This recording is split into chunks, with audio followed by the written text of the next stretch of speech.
Video, I just wanted to go over some of the red flags, some of the things you need to look out for if you're looking to get started in remote sales and you're pivoting, regardless of what industry you're coming from. You might already be a sales professional doing very well and whatever different types of sales you're doing. You might never have done sales before in your life. But bottom line, I wanted to go over some things you need to look out for just so you don't get burned, so you know how to find the best opportunity for you. And more importantly, how to make sure that you're actually delivering something of value and not just a pie in the sky opportunity, fly by night company. So the first thing I would suggest, after being in this industry for the past 5+ years, in case you're new to the channel, my name is Michael Sampson. I'm the Vice President of Inside Sales for Not Canada, and we're actually the largest reseller of telecommunications and home security services in Canada. Now, with that being said, I've been around the block, I've seen a lot of things. The first thing I would look out for personally, if I was looking for a new remote sales opportunity, is I would look out for an ethical owner. So with that being said, when I first got started in this industry, there was a time where there was 2 competing dealerships in my city where I'm from in Canada. We were selling the same products, the same services. However, our competing company was selling the service at like a double the multiple, or sorry, they were paying out double the commission compared to what we were getting paid out. I had a friend who was in America, he was killing it selling solar. He wanted to position it and come back in Calgary and start doing sales for home security. He decided that he didn't want to be out in America anymore and he wanted to be back home. So make a long story short, he came back to Canada. He hit me up. He's like, hey bro, what do you guys pay per sale for this item? I told him point blank, we're getting paid 500, 600 bucks, whatever it was at the time. He interviewed another company and he asked that same question. And that other company had said that he's willing to pay out $800, $900 a sale. So he told me that. He's like, bro, I love you. I want to do business with you. We've worked together in the past, but money talks and money is money, man. Like, obviously I'm going to go where they're paying the bigger bucks. So I'm not going to lie, I felt some type of way. I reached out to the owner, the gentleman that owns our branch and dealership, and said, hey bro, just out of curiosity, how are these guys able to pay out so much more compared to what we're getting paid out? Like, don't get me wrong, I'm super grateful for the opportunity. It's been very lucrative. I've changed my life. I've made a hell of a lot of money. And I remember that day very vividly. And he told me point blank, he's like, bro, if there was that type of money on the table left after paying technicians, after doing service calls, after paying payroll, etc., I would happily do that. However, I'm telling you point blank, that type of money is not on the table. Like, these guys are going to go bankrupt if they operate at that business. So a little about this gentleman. This guy has been nothing but transparent. He's been nothing but kind. He's always had his people first in mind. So I trusted him. I'm like, bro, if that's what you're saying, you've never misled me at any point in time. So it is what it is. Let's see how this plays out. Fast forward 6 months down the road from that conversation, my friend and his team started to kill it. They put in a lot of production. They sold a lot of units. He was making great money hand over fist. But when it was time to collect the big check that was promised, the quote unquote back end pay in that industry, they would hold back a certain amount of commissions until all the accounts funded, which just means your customers were paying the bills and there was no churn, there was no turnover. Then they would pay out a nice lump sum. Now, when that day happened, the owner was ghost. The owner was nowhere to be found. So to put it in perspective, my friend lost a shit ton of money and he ended up calling me saying, bro, you guys were right. I should have came with you guys, but I was getting greedy and I just wanted to follow the money and obviously get paid the most where I could. So I wasn't mad, but I was like, well, there you go, bro. That's a $30,000, $40,000 lesson. right? So moral of that story, and my first point when looking into a remote sales job, get to know the ownership. Get to know who you're going to be in bed with in business, because there's a lot of good people out there, but at the same time, there's a lot of shysters, especially in this type of industry. A lot of people that are just selling bullshit offers that really it's just a money grab.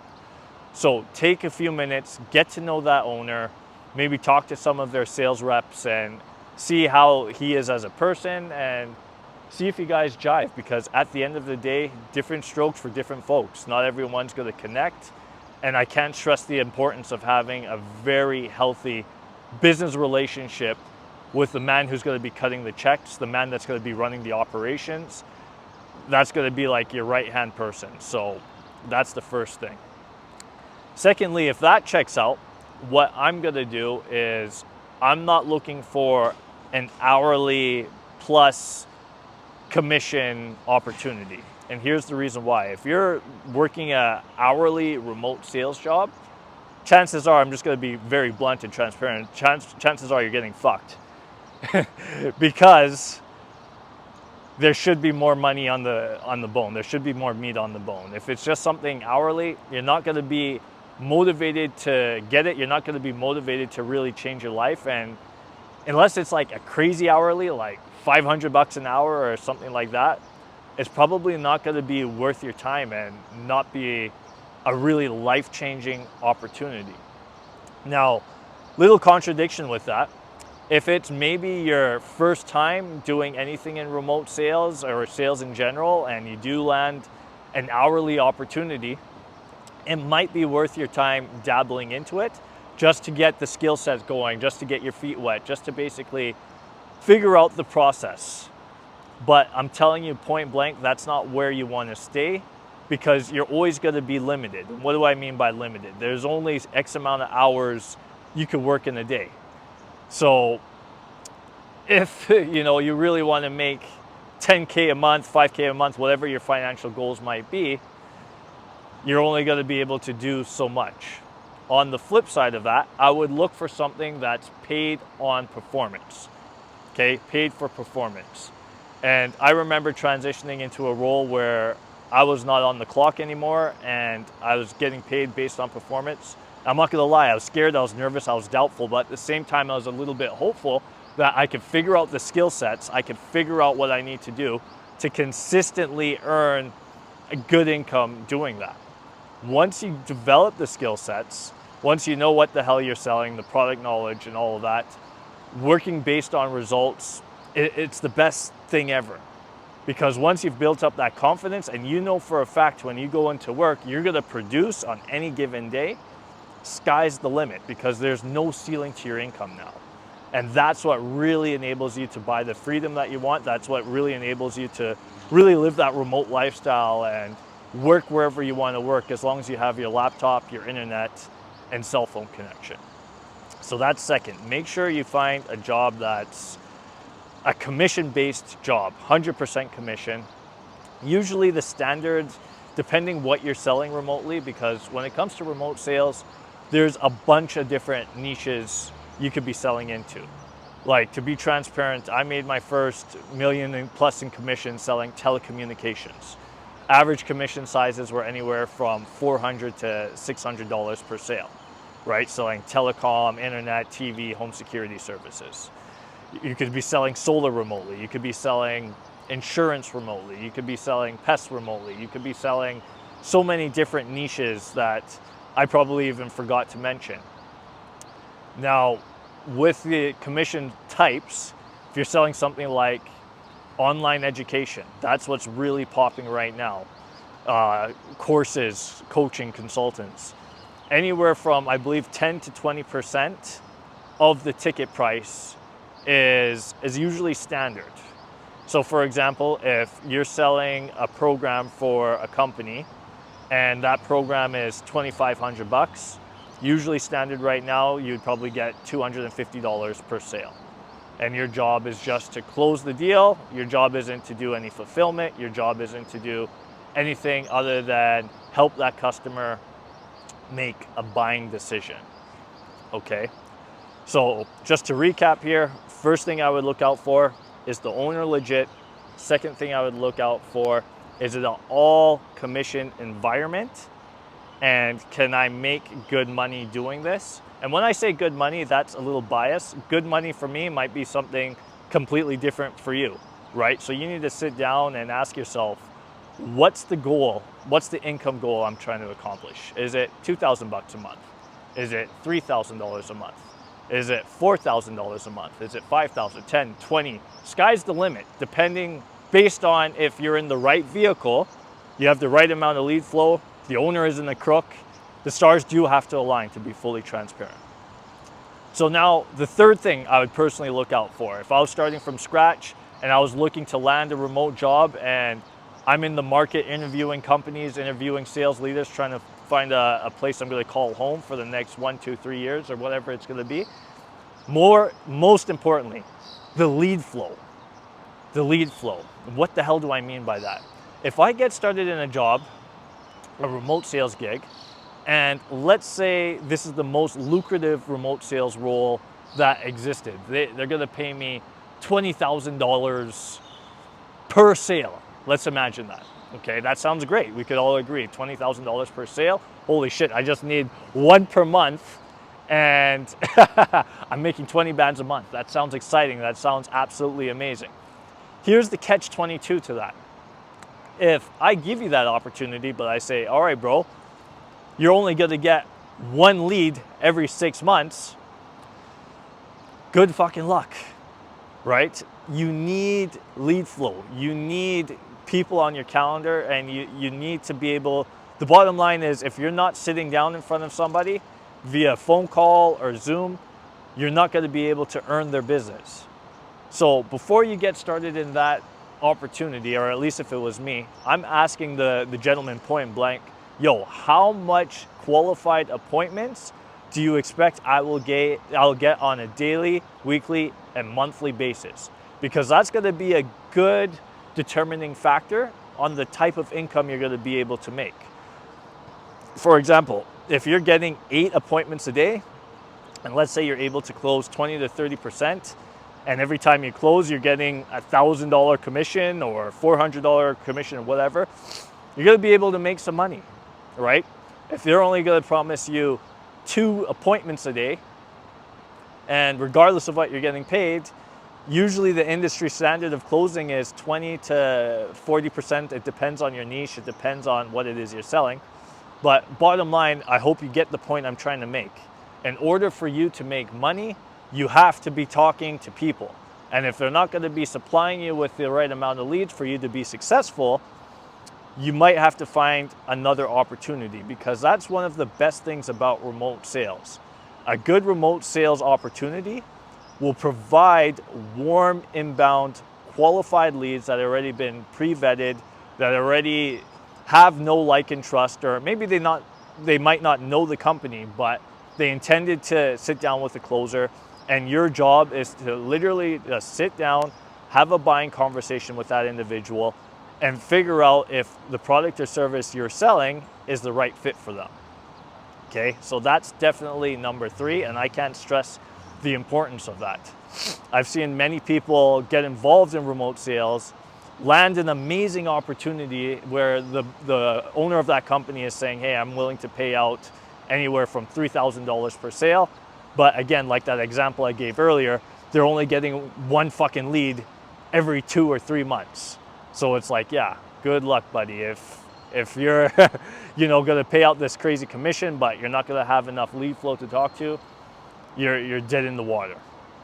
Now, the last thing I would look out for if I was getting involved in a new remote sales opportunity is a company that has a proven track record, and a company that ideally has some heavy hitters that are already making whatever my income goal is. So if my income goal was 10 grand a month, I personally would want to partner up with a company that has 1, 2, 3, or multiple people already hitting that income goal. And here's why. If I land an opportunity where there's already multiple people hitting that income goal, I know first and foremost, this is a viable and realistic offer. People are already purchasing this product. People are already making it happen. People are seeing results with this product or service, whatever it is. So I don't have to go and reinvent the wheel. I don't have to go and figure shit out. I don't have to go and basically wing it. Like, it's already been done. All I have to do is master the script, master the product, follow the proven plan of action, and develop that same type of result. The worst thing you could do, in my humble opinion, is get started in a new remote sales opportunity and basically be that first person to see if it's a viable offer. And here's the catch-22 with that. When you look at any business, every business started off with that. Every business, there was the leader of the pack that basically was trying to figure out whether this offer is going to sell or not. I totally and completely understand that. However, if you're in a situation where you need money yesterday, you don't have the fucking time to be put in an opportunity that isn't tested, that isn't viable, that you're kind of just figuring it out, right? Because again, I've seen this happen multiple times as well. I've seen people get started in remote sales. They say, hey, Mike, I got started in this offer. The offer is we're selling dating services or something like that. I'm like, okay, cool, awesome. That's sounds good. I think there's a need for that in the market. Like, what's the top guy making over there? He's just like, well, bro, no one's actually sold anything yet. I'm kind of going to be the first closer. We're going to see how it goes. And what do you think happened? He went in there, didn't sell shit. Maybe it's because he wasn't trained, or maybe it's just because the offer sucked. So the reason why I bring this up, guys, is success leaves clues. If there's already people in that industry that are closing, that are making money hand over fist, then all you have to do, like I said, is copy what they're doing and do it at a higher level, and hopefully you could out-earn him or her and become that top person in the company. Which I invite you to have that mindset, because that's where the real money is at, being number one within the company. And I lied. So lastly, the other thing I would look out for is making sure they have a proper CRM in place. They have proper systems in place. So what do I mean by that? If you don't close a lead, or even before the call, is it easy to get in touch? Are you getting email and text message reminders?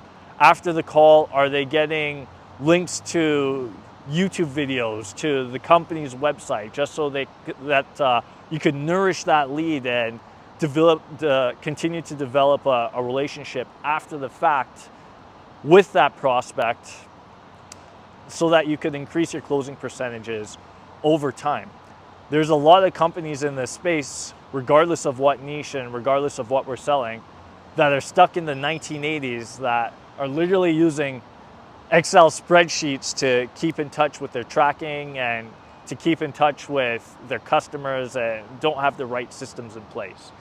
Now, you shouldn't run into that. I like to think that in the 21st century, everybody has the right CRMs. They have some kind of setters in place, or chat bots, or SMS campaigns, whatever the case. That's a conversation for another day. But bottom line, you want to make sure that that tech stack they're using is on point, that it's easy to figure out, and that they have the capacity to basically help in whatever it is with your goals. So that's just my 2 cents on what I would do if I was looking for a remote sales opportunity, regardless if I'm in the sales profession, if I'm brand new to it, if I have an online business, if whatever the case is. So again, just to recap everything, if I could remember all the steps, first and foremost, vet the owner, make sure that him or her is a quality person. Secondly, get something all commission based. Thirdly, make sure it's a viable and sustainable offer. You don't want to be selling something that's not viable and whatnot. Make sure the CRMs are on point. And I'm pretty sure I'm missing a couple things, but you guys get the point. So hopefully there was some value in here. Like, comment, subscribe, and I'll see you guys on the next time.